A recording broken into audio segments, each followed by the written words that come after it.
Você tem o desejo de pregar a palavra de Deus, mas não sabe por onde começar? Nesse vídeo eu quero te apresentar os princípios básicos da homilética que vão te ajudar a montar qualquer pregação. Eu quero te dizer também que o material deste conteúdo eu vou deixar na descrição para te ajudar nos seus estudos. Se você já gostou, não se esqueça de se inscrever no canal e também de compartilhar para aquela pessoa que precisa aprender também a pregar a palavra de Deus com eficiência. Então, eu quero apresentar para você o conteúdo dessa aula, tá certo? Como você está vendo aí, a gente vai aprender nessa aula o que é homilética, tá? O que é um sermão, tipos de sermão, a estrutura de um sermão, erros que devem ser evitados e passos práticos para montar um sermão, tá bom? Lembrando que o conteúdo dessa aula eu vou deixar na descrição para facilitar a sua vida, tá bem? Então, vamos lá para o que é homilética. Como você está vendo aí, a palavra homilética vem do grego homiléticos. E o que significa? Significa conversar ou discurso. No contexto, né, da igreja, no contexto cristão, é a ciência e a arte de preparar e pregar sermões. Outros significados também vai abordar como um arauto, né, um mensageiro que vai levar a mensagem de um rei para uma sociedade. Então esse mensageiro, ele é fiel à mensagem que recebeu desse rei e ele não vai alterar de jeito nenhum. Então aqui ele pode ser considerado tanto uma conversa ou um discurso. Então todo o pregador, que seja iniciante ou experiente, ele tem um único objetivo, que é transmitir com fidelidade a mensagem que recebeu deste rei, né, conhecido como Jesus. Então ele tem que ser fiel na sua transmissão da mensagem, tá? Então, no nosso contexto cristão, é a ciência e é a arte de preparar e pregar sermões, tá certo? Vamos agora para o próximo tópico. Então, o que é um sermão? Um sermão é mais do que uma palestra, tá? É a proclamação da palavra de Deus guiada pelo Espírito Santo, com o objetivo de edificar, corrigir, consolar e instruir. Observe que o objetivo é muito claro.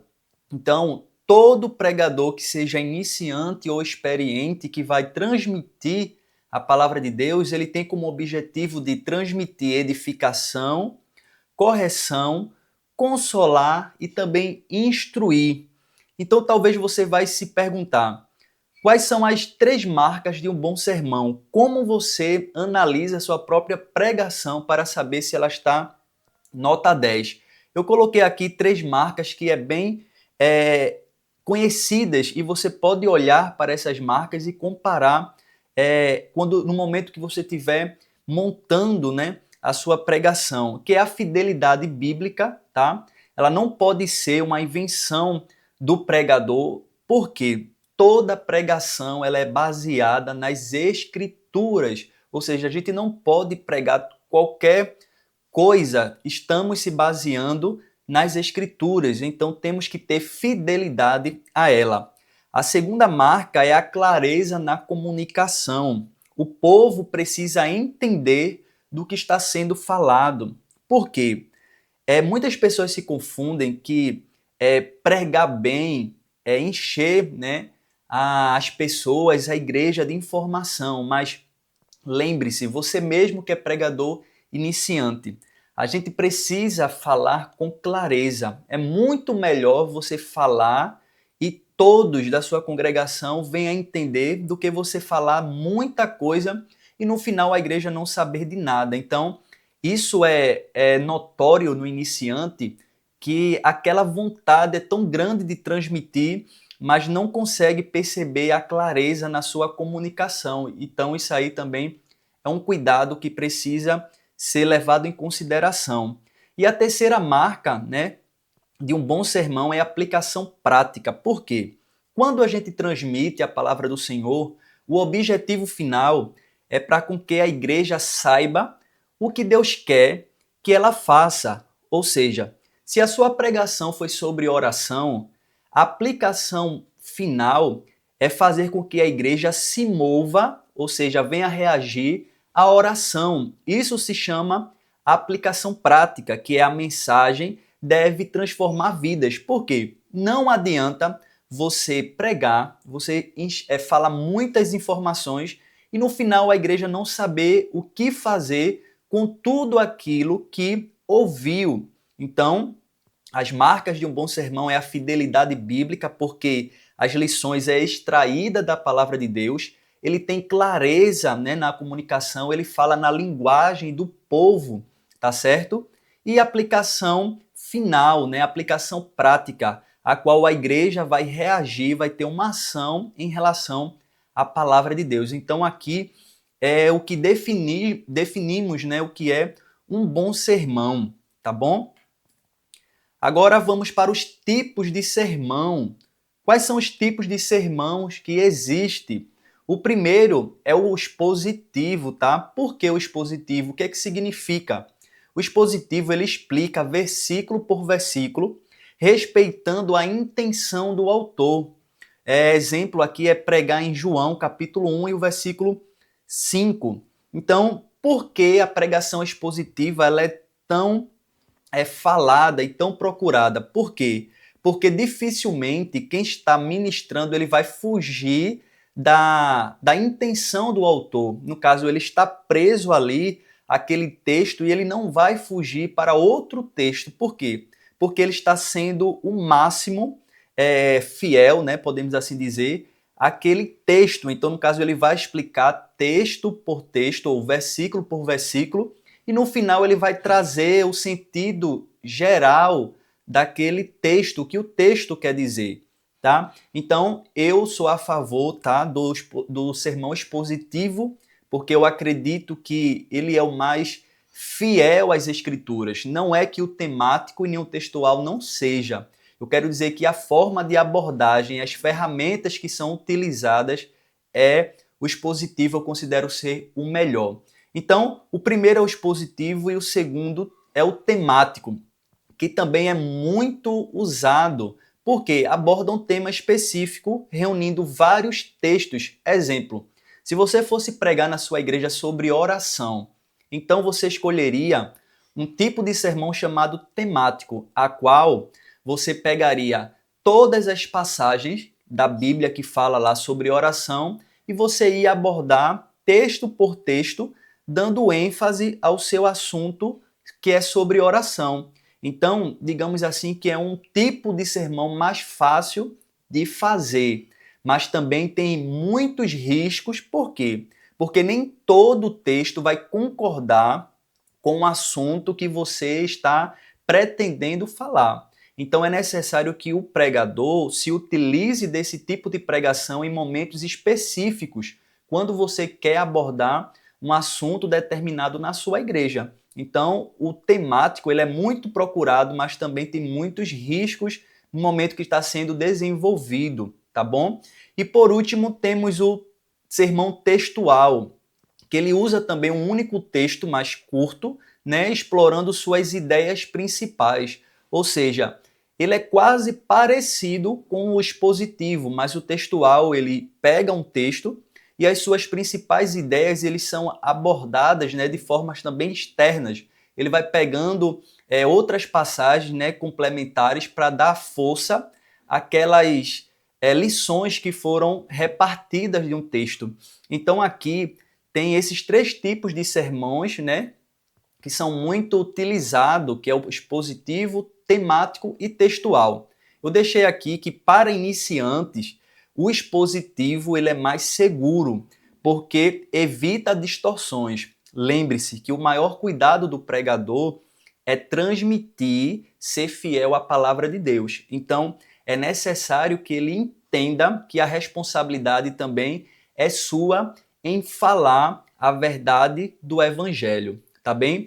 Antes de irmos para o próximo slide, se você está gostando desse vídeo, não se esqueça de se inscrever e também de compartilhar para aquele irmão e para aquela irmã que você sabe que tem o desejo de aprender a pregar a palavra de Deus, tá certo? Então, o próximo slide é a estrutura de um sermão. Quando você vai estruturar a sua mensagem, como é que isso vai se mover? Eu recebo muitas perguntas dos meus inscritos, como é que estrutura um sermão? E aqui está o escopo, né, podemos dizer, a estrutura de um sermão simples, que é a introdução, o corpo e a conclusão. Veja que um sermão é como se fosse uma casa que precisa de base, né, a fundação, paredes e o telhado. Por quê? Porque é uma estrutura, do mesmo jeito é a pregação.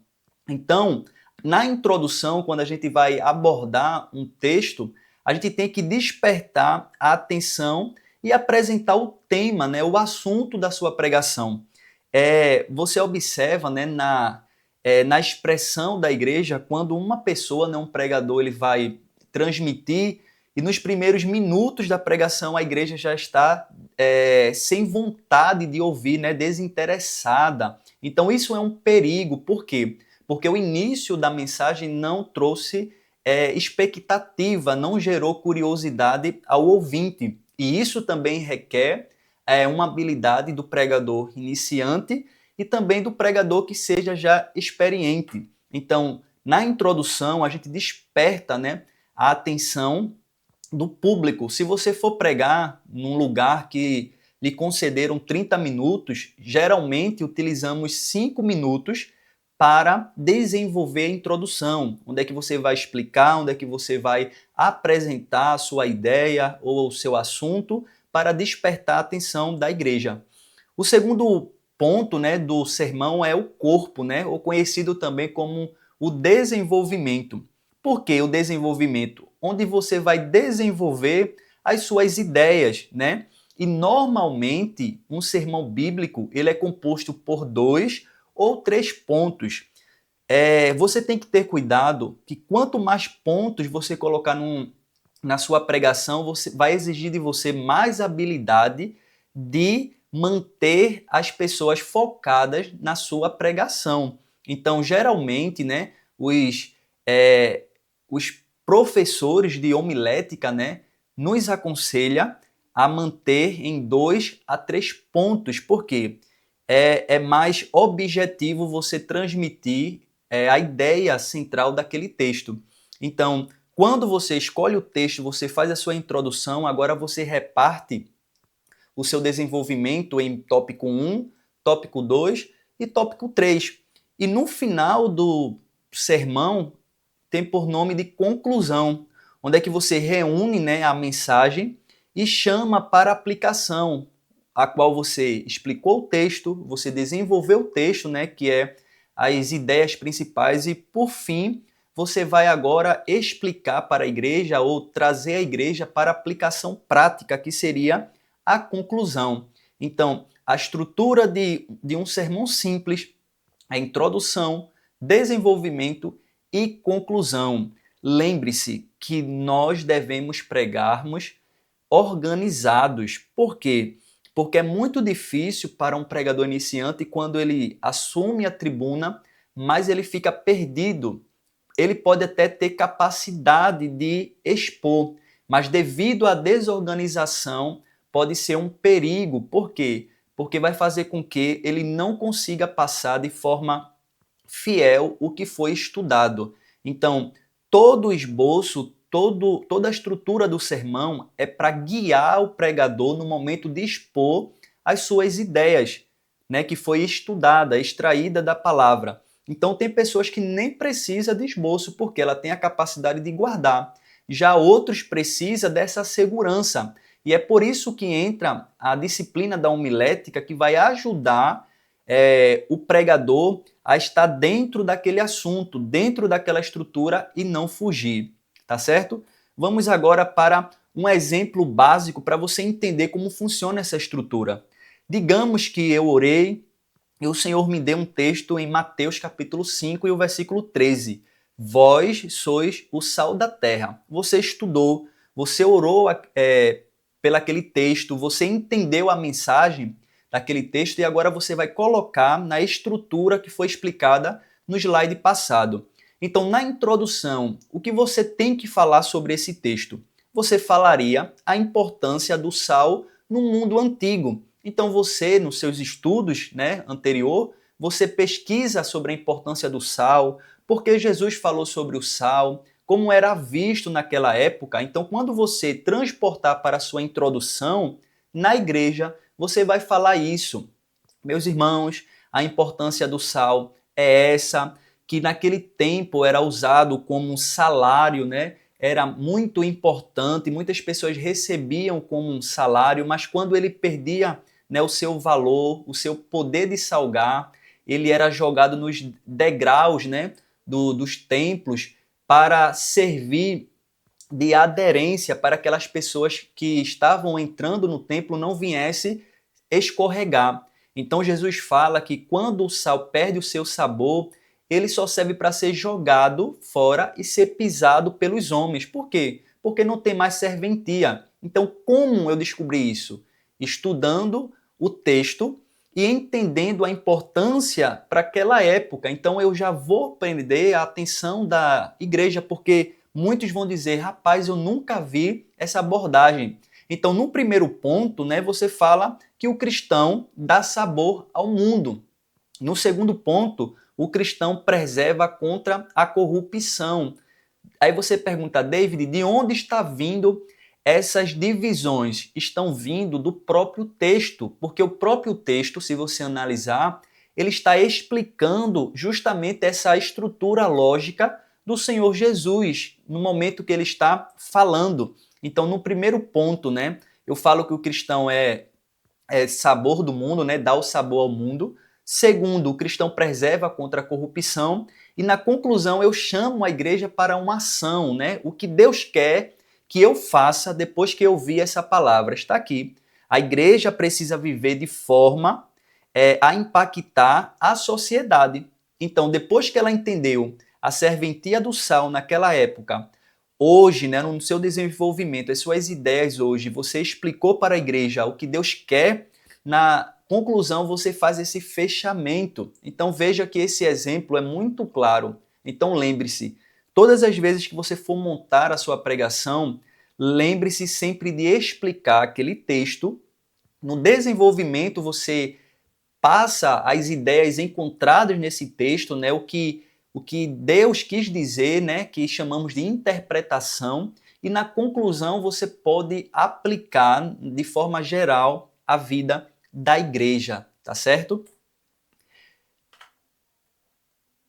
Quais são os erros comuns que todo pregador iniciante comete e você precisa evitar? O primeiro erro é usar a Bíblia apenas como pretexto para falar de qualquer coisa. Aqui, irmãos, está relacionado à falta de preparo e de entendimento dos textos bíblicos.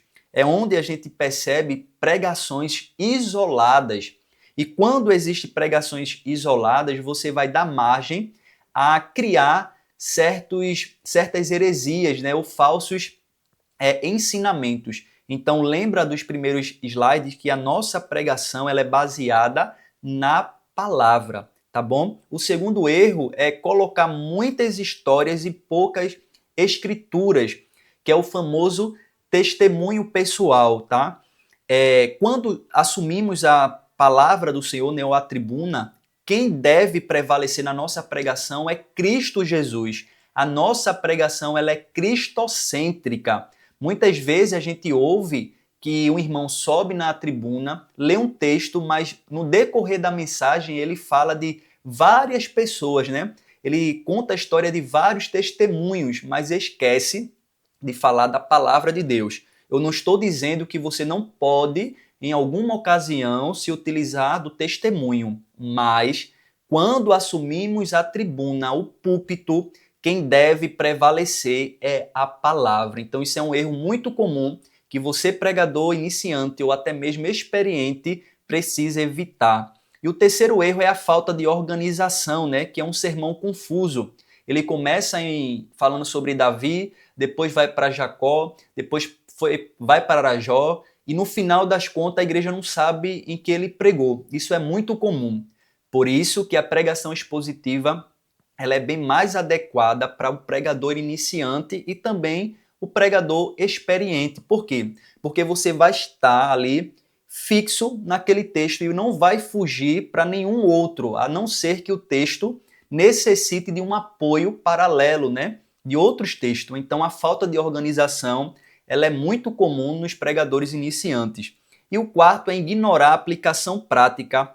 A mensagem não muda vidas, ou seja, tem pessoas, né, ou tem pregadores que iniciam uma boa pregação, mas no final ele não consegue aplicar. Ou seja, a igreja fica se perguntando, poxa, eu entendi sobre o sal, eu entendi que eu sou um cristão e devo salgar, né, no meio onde é que eu estou inserido, mas o que é que eu vou fazer com isso? Aí fica aquela pergunta, ou seja, o ouvinte ele não consegue responder o que Deus quer para a vida dele. Então isso aí é uma falha do comunicador. Quem estava transmitindo esqueceu, né, de aplicar na vida da igreja. Então lembre-se, mesmo que você não saiba explicar um texto, mas se você conseguir aplicar, fazer com que a igreja entenda o que Deus quer para a vida delas, você chegou no momento mais eficiente da pregação, que é fazer com que a igreja, no outro dia na sua casa, aplique, né, o que aprendeu no domingo à noite. Tá certo? Então, são erros comuns que devem ser evitados. E, por fim, como montar agora um sermão ou uma pregação pela primeira vez? A primeira coisa que eu já considero que você faz é orar. Por quê? Porque a gente precisa ouvir a voz de Deus e saber o que Deus quer comunicar à vida da igreja. Tem muitas formas que você recebe esse direcionamento. Tem pregadores que é convidado para pregar e já recebe o texto daquele aniversário. Você agora vai orar pedindo orientação a Deus para aplicar na vida da igreja. Já tem situações que é a mais comum, é que você é chamado para pregar ou é escalado na sua igreja, mas o texto vai sair de você. Como assim? Deus vai tocar no seu coração e vai lhe dar o texto. Ou se você já é um leitor da Bíblia, você já vai ter facilidade de escolher um texto que é o próximo passo. Então a gente não escolhe qualquer texto, a gente analisa a ocasião do culto. Por exemplo, se for um culto de oração, você vai pregar em um culto, em um texto que vai falar sobre guerra, sobre pecado, não. Está falando sobre oração. Você vai pregar agora num texto que fala sobre oração. Se você vai pregar sobre se é um culto evangelístico, você vai pregar que Jesus salva, que Jesus liberta, que Jesus transforma. Então, a ocasião do culto também facilita na escolha do texto. Então, lembre-se disso. Depois que você orou, depois que você escolheu o texto bíblico, agora você precisa fazer uma exegese do texto. Exegese nada mais é do que estudar o texto. É entender o que significava o texto na época que foi escrito. Por exemplo, o texto que a gente falou sobre o sal da terra. Eu falei para vocês o que significava no momento passado, né? No momento que foi escrito. Isso aí se chama exegese. Por quê? Eu entendi o que o autor queria passar no momento que foi escrito. É aí onde é que você pergunta, né, ao texto quem é o autor, a data que foi escrito esse texto, qual foi o propósito, se tem algum problema, a mensagem central, ou seja, você se comporta nesse momento como um detetive, um investigador para extrair as informações do texto. O pregador não coloca as suas informações no texto, tá? Então é um momento que você estuda, conhecido como exegese, e depois, né, você descobre a ideia central. É o que o autor, de forma resumida, queria dizer. Por exemplo, se eu fosse resumir o texto lá de Mateus, poderia dizer que o cristão precisa salgar, né? Ou o cristão precisa ser diferente na sociedade ou no momento ou no lugar que ele vive. Por quê? Porque o texto já me diz isso, tá bom? Então, depois que você descobrir a sua ideia central, você vai estruturar o seu texto. Você vai colocar na introdução lá o que você entendeu do texto. No desenvolvimento, você vai escolher se vai ter 2 pontos ou 3 pontos, e você vai dizer primeiro ponto, segundo ponto e terceiro ponto, E na conclusão você vai agora fechar a sua mensagem, você vai concluir recapitulando tudo que você falou e finalizando na aplicação prática. Tem pessoas que preferem falar do ponto 1 e aplicar, falar do ponto 2 e aplicar, e falar do ponto 3 e aplicar. E no final, que é a conclusão, ele faz um fechamento geral. Isso vai depender muito da habilidade do pregador. Mas é mais fácil de início você explicar no desenvolvimento e no final você vai dizer: Igreja do Senhor, o Senhor nesta noite está querendo de nós assim, assim, assim. Tá entendendo? Porque você está finalizando, fechando a sua mensagem. E no final, prepare as aplicações claras para a vida do ouvinte, né? O ouvinte tem que saber do que está sendo exigido dele, né? A ação que Deus quer na vida dele. E por fim, pratique a pregação antes de subir no púlpito. Você pode ir no seu espelho da sua casa, né?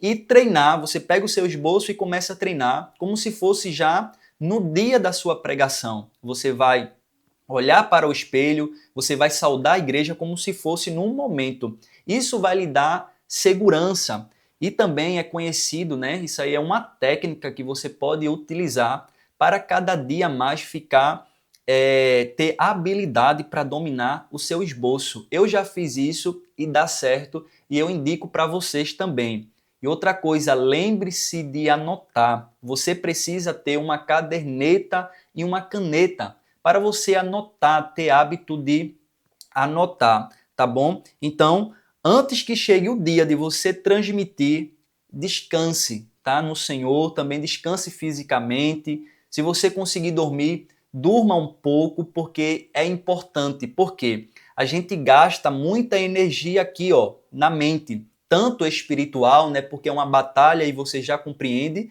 mas também aqui, ó. Então é necessário descansar, tá bom? Eu espero que vocês tenham gostado. Provavelmente isso aqui foi um mini curso que eu sei que vai abençoar a sua vida. Se você ficou até o final, não esqueça de compartilhar para aquele irmão e para aquela irmã que precisa também aprender sobre homilética. Foi muito fácil, eu tenho certeza que você compreendeu e o material dessa aula vai estar na descrição para te ajudar. E também, se você quiser aprender como eu faço um estudo na prática para extrair certas lições da passagem, vou deixar um vídeo aqui na descrição que também vai te ajudar, tá bom? Um forte abraço e até o próximo vídeo.